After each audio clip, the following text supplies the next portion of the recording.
Some 2,000 families live deep in this forest in southern Bolivia.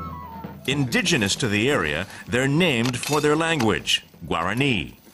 The Guarani own no land and have little formal education, so they're dependent on large landowners, for whom they work.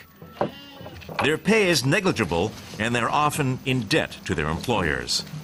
Lawyer Miriam Campos says it's a subtle form of slavery and oppression. For years, she's been demanding improved conditions. When we visit, we tell them they have a right to demand pay. They're working 10 to 12 hours a day. They say it's not important. Our master isn't bad. He doesn't beat us. How can they really think their master is a good person because he doesn't beat them?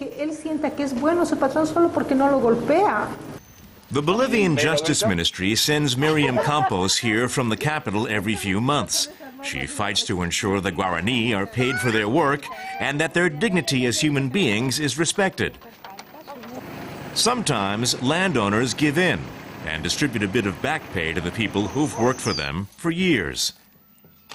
But Miriam has also found women and children who work on the farms for about 30 cents a day or for free. Still, they don't run away. They have nowhere to go and have no money or land, only debt. Some 350 million people worldwide belong to indigenous tribes, and in 75 countries they still speak their own language. Last year, the Bolivian government passed a controversial law to redistribute land. Large landowners like Roman Reinaga opposed it, because ultimately it could mean he'll have to give part of his property to the Guarani. Miriam Campos is trying to convince him to treat his workers fairly. What are we supposed to do to make sure the work gets done? You must obey the laws. They're for everyone. But there has been some progress. A few Guarani recently received their own land, the first they've ever owned.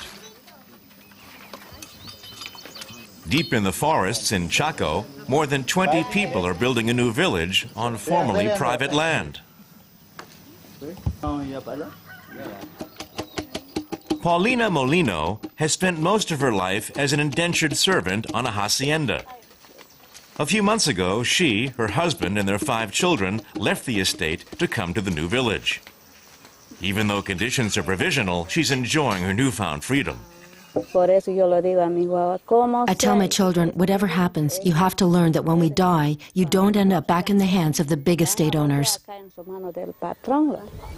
Those children can also go to school now. For the first time in centuries, the Guarani of Bolivia have the chance to pursue a better life.